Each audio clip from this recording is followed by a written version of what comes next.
Friends, अब तक हमने समास के 4 भेदों के बारे में पढ़ा है। अव्ययीभाव समास, कर्मधारय समास, द्विगु समास और द्वंद्व समास। अब हम उनसे आगे 2 जो समास के भेद रह गए हैं उनके विषय में पढ़ेंगे। वो भेद हैं बहुव्रीहि समास और तत्पुरुष समास। बच्चों, बहुव्रीहि समास। अब बहुव्रीहि समास के बारे में देखिए। बहुव्रीहि समास जो है उस समास में दोनों पद मिलकर तीसरे पद की ओर संकेत करते हैं। आपको पता ही है कि समास में 2 पद होते हैं, पूर्व पद और पश्चिम पद, उत्तर पद।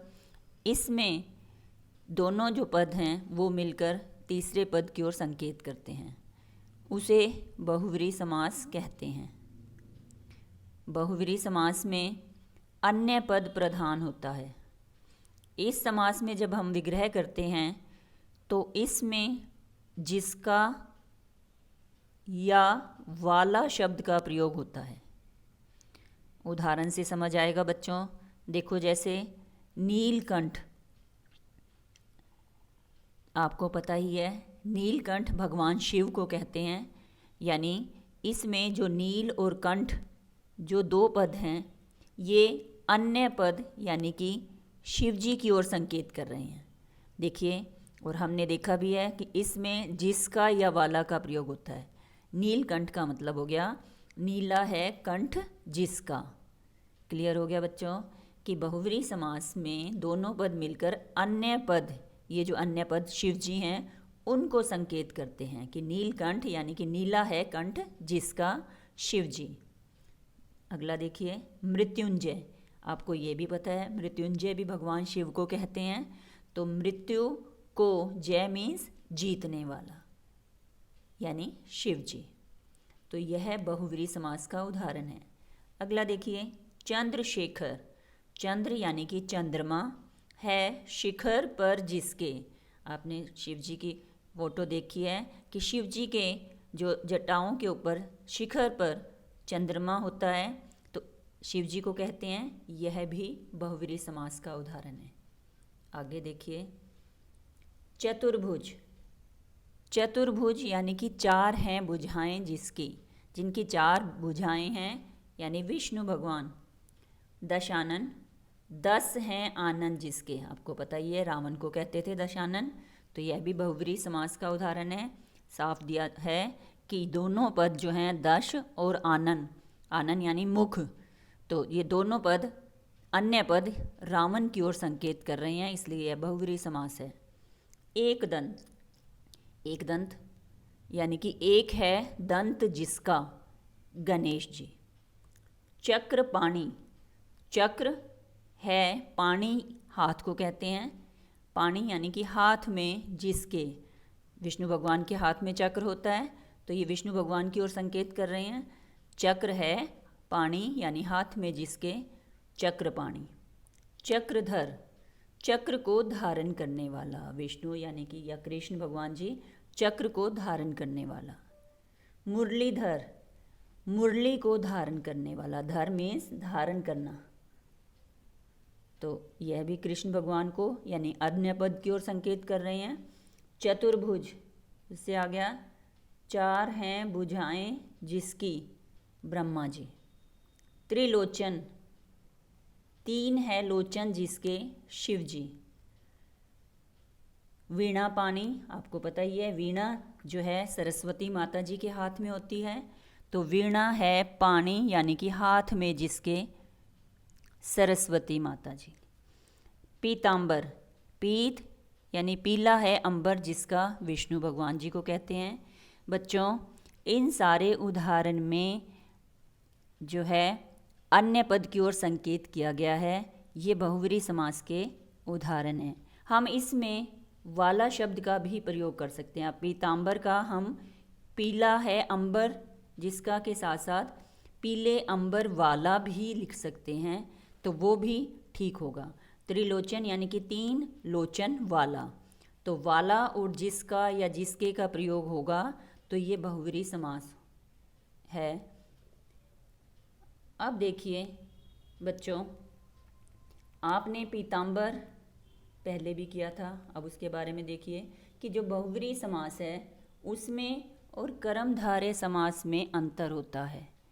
आपने कर्मधारय समास किया है, उसमें भी आया था, तो उसमें जो है क्या होता है कि कर्मधारय समास में दोनों पद विशेषण विशेष्य या उपमान उपमेय होते हैं, लेकिन बहुव्रीहि समास में दोनों पद किसी अन्य पद की ओर संकेत करते हैं। इसको समझने के लिए बहुत ध्यान से हमें ध्यान देना होगा कि कर्मधारय समास और बहुव्रीहि समास में क्या अंतर है। इसमें बहुव्रीहि समास में अन्य पद की ओर संकेत होगा और कर्मधारय में विशेषण विशेष्य होगा। देखिए ध्यान से, पीताम्बर हमने कर्मधारय समास में भी किया था। पीताम्बर यानी कि पीला है जो अंबर, तो यहाँ पर जो है अंबर की विशेषता बता दी थी। अंबर यानी कि वस्त्र की विशेषता बता दी थी कि जो वस्त्र पीला है, वस्त्र की विशेषता हो गई, तो ये कर्मधारय समास है। और पीताम्बर अगर हम लिखेंगे पीत है अंबर जिसके विष्णु भगवान, तो ये बहुव्रीहि समास है।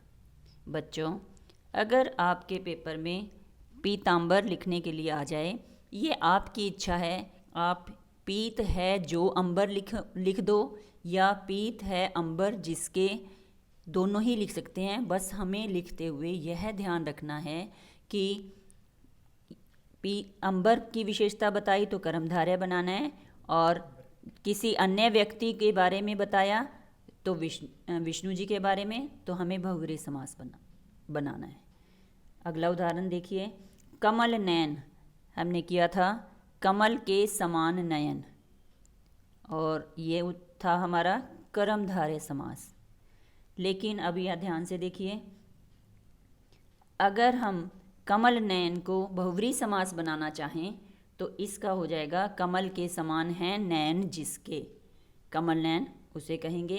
तो ये बच्चों हमने ध्यान रखना है कि बहुव्रीहि और कर्मधारय समास में कुछ ना कुछ नहीं, बहुत अंतर है, और हमने वहाँ पर हमें जो मर्जी बना सकते हैं। हाँ, बस इस वक्त इसलिए ध्यान रखना है कि अगर वहाँ पर पीत है अंबर जिसके आ गया, तब आपने यही बनाना है बहुव्रीहि समास। तब आप उसको कर्मधारय नहीं लिख सकते, क्योंकि यह विष्णु भगवान की ओर संकेत कर रहा है।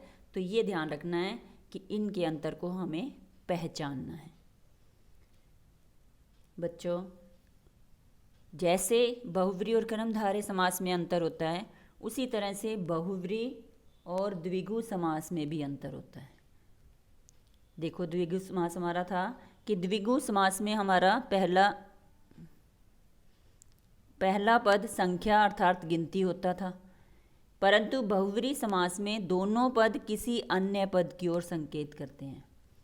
आपने चतुर्मुख किया था, चतुर्मुख यानी कि चार मुख का समूह, हम ये भी लिख सकते हैं।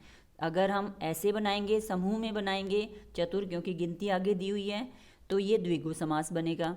अगर हम चतुर्मुख को किसी अन्य व्यक्ति विशेष के बारे में बताते हुए बनाएंगे कि चतुर्मुख भगवान ब्रह्मा को कहा है, तो चार हैं मुख जिसके, तब यह बहुव्रीहि समास बन जाएगा। हमेशा विग्रह करते समय हमें अच्छी तरह से ध्यान देना है। अगला देखिए, अब हमें पता है कितनी गिनती आती थी, तो हमारी मर्जी है, हम इसे द्विगु समास भी बना सकते हैं। और ध्यान रखना है कि त्रिलोचन का अगर आपने बनाया है 3 लोचनों का समूह, तब तो वो द्विगु होगा। और अगर आपने त्रिलोचन शिवजी के रूप में बनाया है कि 3 है लोचन जिसके, तब यह बहुव्रीहि समास होगा। अब तिरंगा का देखिए, 3 रंगों का समूह अगर हम बनाएंगे तब वह द्विगु समास होगा। और अगर हम तिरंगा अपने राष्ट्रीय ध्वज के बारे में बनाएंगे कि 3 हैं रंग जिसमें, तब वह बहुव्रीहि समास होगा। बच्चों, अब हमें ध्यान से करना है कि बहुव्रीहि और द्विगु में क्या अंतर है, और उसी तरह से हमने उसका विग्रह करके समास का नाम लिखना है। आगे देखिए, अगला हमारा समास है तत्पुरुष समास। ये जो समास है बच्चों, इसमें उत्तर पद प्रधान होता है। दो पद है ना, पूर्व पद और उत्तर पद। इसमें उत्तर पद प्रधान होता है और पूर्व पद गौण होता है। पद क्लियर बच्चों? इसमें उत्तर पद प्रधान होता है और पूर्व पद गौण होता है। इसमें कर्म से लेकर अधिकरण कारक तक की विभक्तियों का प्रयोग होता है। आपने अब तक कारक की विभक्तियां पढ़ी हैं। कर्ता ने कर्म को करण से संप्रदान के लिए अपादान से अलग होना, संबंध काके की और अधिकरण में पर। ये जो हमने विभक्तियां पढ़ी हैं, तो तत्पुरुष समास में इन विभक्तियों का लोप हो जाता है जब हम उनको इकट्ठा करते हैं, समास बनाते हैं। तो उसी के आधार पर जो ये समास है उसके 6 भेद हैं। ध्यान से देखना। जो कर्ता कारक है उसका कोई भी प्रयोग उसमें नहीं है, तो वो तत्पुरुष समास का भेद नहीं है। ध्यान से देखिए। अब कारक के आधार पर तत्पुरुष समास के निम्नलिखित भेद हैं। पहला हो गया कर्म कारक था तो कर्म तत्पुरुष, दूसरा करण तत्पुरुष, तीसरा संप्रदान तत्पुरुष, चौथा है अपादान तत्पुरुष, पांचवा संबंध तत्पुरुष और नेक्स्ट है अधिकरण तत्पुरुष। अब हम पहले कर्म तत्पुरुष के विषय में पढ़ेंगे। कर्म तत्पुरुष आपको पता ही है, जिसमें कर्म होता है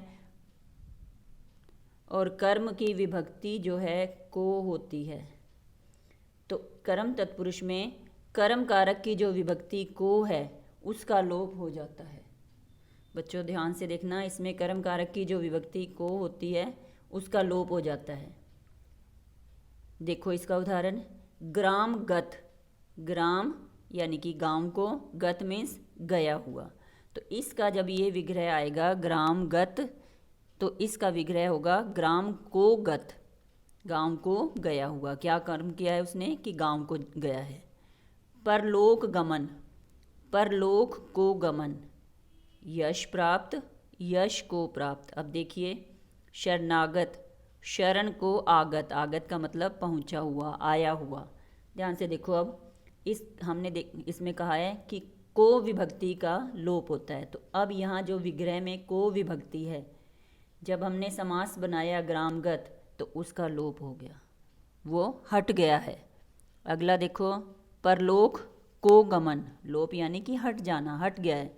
परलोक गमन हो गया उसका जब हमने समास बनाया, को विभक्ति हट गई है।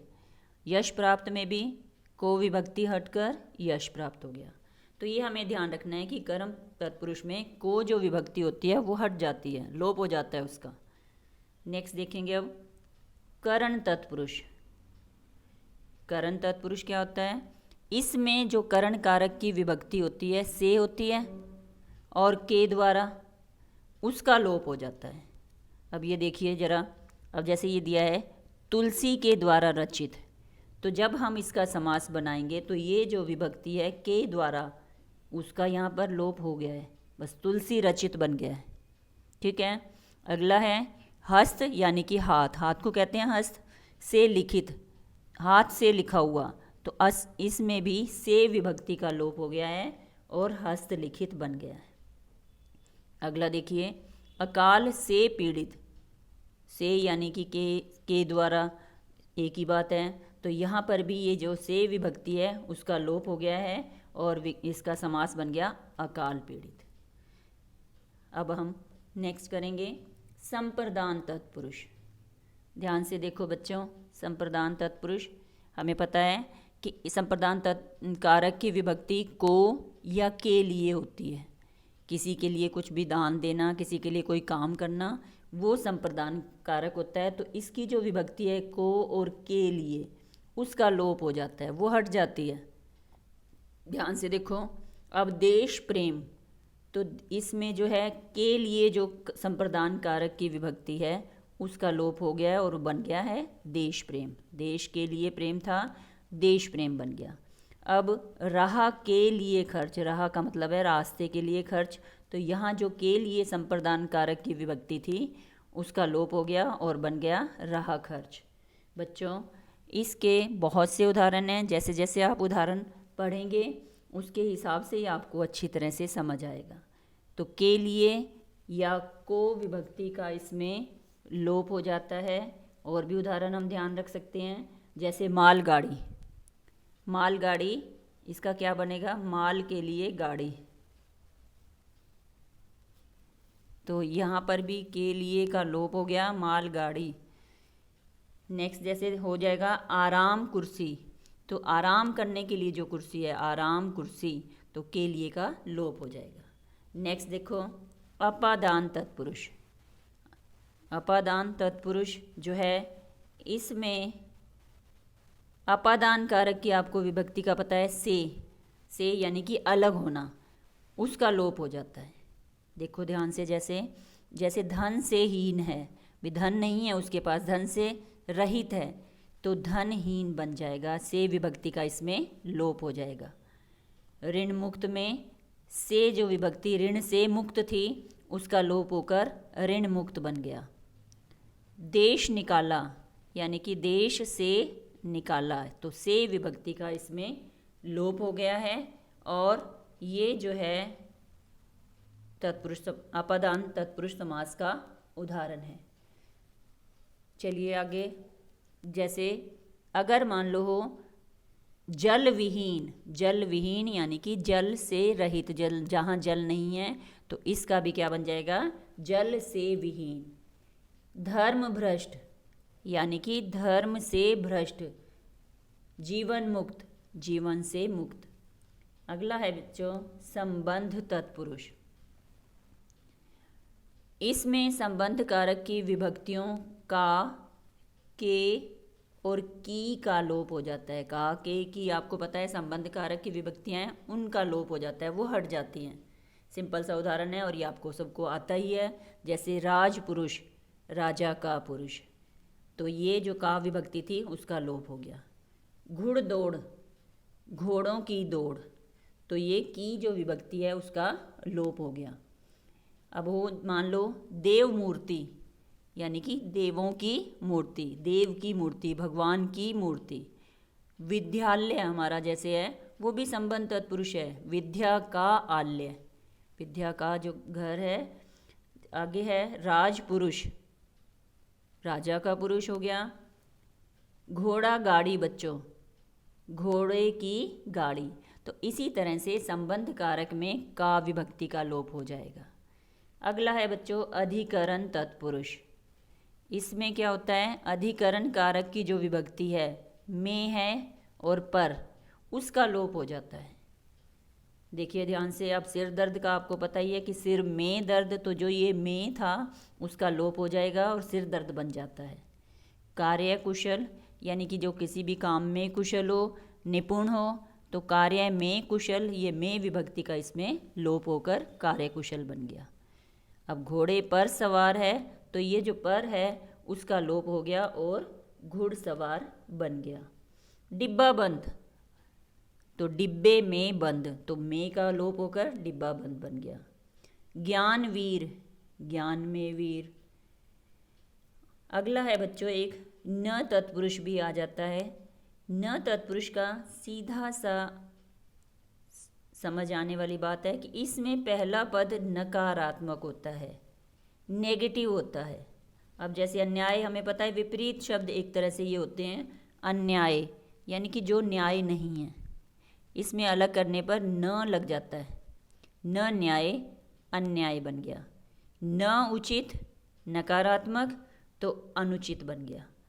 ठीक है बच्चों, ध्यान से आपने इनको करना है। आप देखिए एक बार फिर से रिवाइज कर लेते हैं। देखो शुरू से, इसमें था सबसे पहले हमारा बहुव्रीहि समास, जिसमें दोनों पद मिलकर अन्य पद की ओर संकेत कर रहे थे। हमने इसके लिए एक या दो उदाहरण अपने दिमाग में रख लेने हैं, हमें अपने आप समझ आ जाएगा। अब जैसे नीलकंठ दिया है, नीला है कंठ जिसका, या नीले कंठ वाला, दोनों ही आप कर सकते हैं। बहुव्रीहि समास का उदाहरण था ये। अगला है बच्चों, अब आपने क्या करना है बच्चों, अगर आपसे नीलकंठ लिखा जाए और या आपको एक दंत कहा जाए, आपने उसका विग्रह करना है, तो आप बनाएंगे एक है दंत जिसका। हाँ, ये लिखने की ज़रूरत नहीं है गणेश जी, ये नहीं लिखने की ज़रूरत है, ध्यान रखना है आपने। तो ये जो ब्रैकेट में जो दिए गए हैं, ये हमने अपनी सुविधा के लिए, अपने जो है याद करने के लिए रखने हैं। वहाँ पर आप नहीं लिखोगे, बिना लिखे भी ठीक होगा। तो इसलिए आपने ध्यान रखना है कि बस इतना ही लिख दोगे। अब ये भी आपको क्लियर हो गया होगा। बहुव्रीहि और कर्मधारय समास में क्या अंतर है? कर्मधारय समास जो था उसमें विशेषण विशेष्य था और बहुव्रीहि में अन्य पद की ओर संकेत। नेक्स्ट है बेटा बहुव्रीहि और द्विगु समास में अंतर। ये क्लियर हो गया था कि द्विगु समास में गिनती है तो वहाँ समूह का प्रयोग होगा, और जब हम बहुव्रीहि समास बनाएंगे तो वो जो है अन्य पद की ओर संकेत देंगे। चार है मुख जिसके। तत्पुरुष क्लियर हो गया था बच्चों, ध्यान से देखो। इसमें जो है उत्तर पद प्रधान होता है और पूर्व पद उसकी कम वैल्यू होती है। तो उसके भेद थे हमारे 6 भेद, और 6 भेद जो हैं अलग अलग विभक्तियों को हटाते हुए, जैसे कर्म में को विभक्ति को हटा दिया था और सिंपल जो है समास बना दिया। करण कारक में से और के द्वारा का लोप हो गया था। इसी तरह से संप्रदान तत्पुरुष में के लिए और को का लोप हो गया था। अपादान तत्पुरुष जिसमें अपादान कारक की विभक्ति से का लोप हो गया था। तो बच्चों हर एक का आपने एक एक उदाहरण ध्यान में रखना है। संबंध तत्पुरुष में का, के और की का लोप हो जाता है, जैसे राजपुरुष राजा का पुरुष। अधिकरण तत्पुरुष में और पर का लोप होता है, जैसे सिर में दर्द हो तो लोप होकर सिर दर्द बन जाएगा। नेक्स्ट था न तत्पुरुष।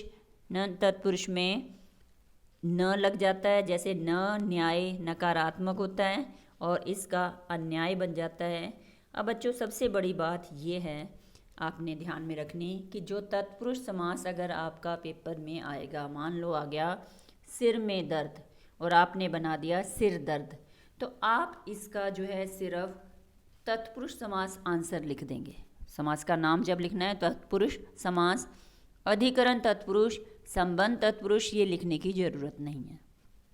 सिंपल लिख दोगे तब भी ठीक है, और लेकिन न तत्पुरुष है उसका लिखना पड़ेगा आपको। बाकी अधिकरण तत्पुरुष तक सिर्फ तत्पुरुष के नाम से ही चल जाएगा। बस ये ध्यान रखना है बच्चों कि आपने अच्छी तरह से बिल्कुल ठीक ठीक समास के नाम लिखने हैं। धन्यवाद।